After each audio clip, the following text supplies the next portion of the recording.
I was working with this lady, and she was, using a lot of cannabis, like every day, and just really wanted to. She didn't even want to go back. She wanted to stop because it's a lot of just. We wrote down the negative impacts of it and the positive, and for her, you know, helping her deal with anger, being a bit calmer, you know, maybe things like that. But overall, it was like, we need to find other ways to help you to process those things. But overall, it was quite negative: time, money. But one of the things that really worried her was she felt that, like, yeah, in the past she had used harder drugs a lot, and she felt like she was really moving towards that again by leaving cannabis there. So anyway, so she had made this commitment in the first session. We figured out that definitely it's cutting out. So I tried all the tricks in my bag to help her. I said, let's just try and reduce, come up to all kinds of plans, introduce the things that would get in the way of use, managing cravings, picking the low hanging fruit when it would be easiest to use less or not to use, and bit by bit, and we'll monitor and reduce. And all these wonderful stuff worked really, and she worked really hard. She was really keen on this approach of reducing and getting there. But anyway, about 4 weeks later, and she'd also been going to support groups outside of that. She'd been going to 2 support groups a week. One was more of a peer fellowship support group, and the other was a professional-led support group. And then she was seeing me once a week, so she was really putting in a lot of work. She was taking, she was open to all these opportunities that were available to her, and that was great. And I was encouraging that. I said, well, this is great. We're doing great work. She's getting all this support, all this recovery capital. We're on track. Fantastic. Kept working at it. Second week, kept working at it. The third week, kept working at it. The fourth week. And then, honestly, we were going to meet for the 5th week, and I was just reflecting on the notes and looking at it and realized she is still using just as much now as when we started. Like, we have had no impact on her. Some interesting conversations and stuff, insights and all that. But the use is just the same. After 5 weeks, after 2 groups a week and seeing me once a week for 5 weeks. And I felt frustrated. I said, this just isn't working. What's the point of this? So I said, okay, you need to try something else. And I didn't know where to go, So at the start of the session, I just said, this is your space now. Rather than previous sessions, I'd been very focused on the work we had to do and the way we decided to do it. But it wasn't working. So, and I didn't know why. I was doing all the stuff the best I could do. She was doing the best she could do. We were working on it. I thought we had this. It just didn't work. So to her, I said, this is your space in the session. Talk about whatever you want to talk about. I just said, because I was just trying to let go of the stuff, just open it up. There's got to be, let's give a bit of space here to see if there's something we can figure out. And she straight away told me, I said, well, I've got to be honest with you. I feel quite frustrated. 2 groups a week, working with you, doing all this stuff, and the same use is the same. And she just said she's frustrated. There was a little pause then, because I was thinking, oh my goodness, that's exactly how I feel. And I was thinking, like, normally, like, you want to be encouraging and supportive, accepting, and, if I do feel frustrated, I would challenge myself to come up with some new ideas to help a client.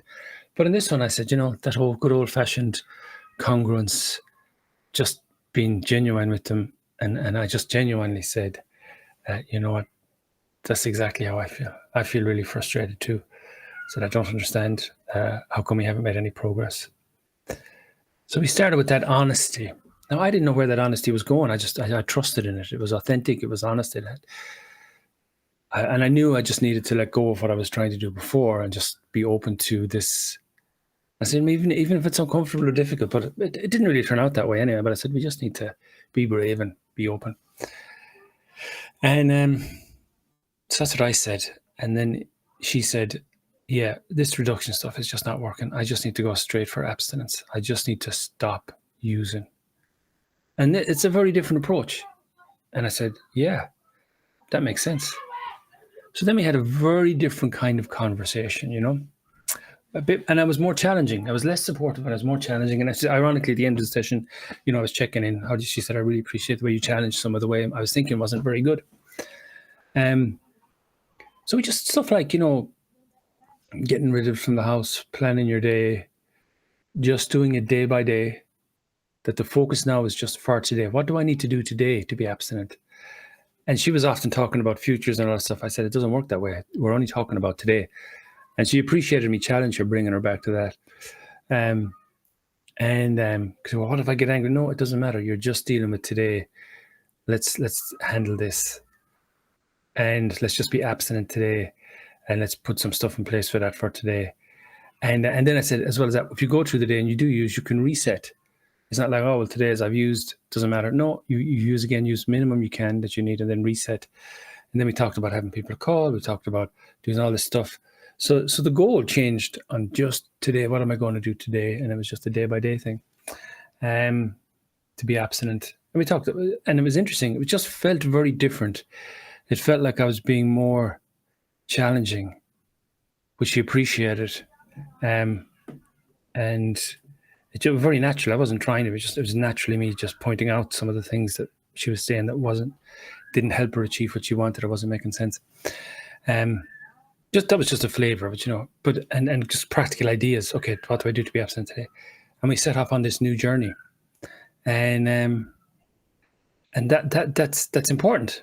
It's just interesting how that happened. It felt really good because I didn't want to go on for more sessions. I knew eventually she would probably just drop out because it was a waste of her time. But it was just bringing that, realizing this isn't working, being honest about it with myself, being honest about the fact that I didn't know. I didn't know how to change it, and opening that space. Then she brought her honesty, and I brought my honesty, and then she brought this new direction that reducing wasn't the way it was going to work for her, and that abstinence was the way forward, and that she was committed to that. I felt good about it. Felt like rising to this challenge. And then just, again, let's work on that. And it's a different approach. It's not like, let's review it next week and see how much you've reduced. It's next week doesn't matter. Today matters. That's the objective, is not using today. Quite a different approach. Anyway, so that was just a really cool session that kind of shows that, that's why we look at progress week by week, so that we can realize if we aren't making progress, we can have a conversation around. That's how that one went, which was particularly interesting. But when you're not making progress, it can be a somewhat different conversation with each person. But you do talk about it and look at it and so on. Because we had, and there is the charts, like the chart would have shown the use was the same.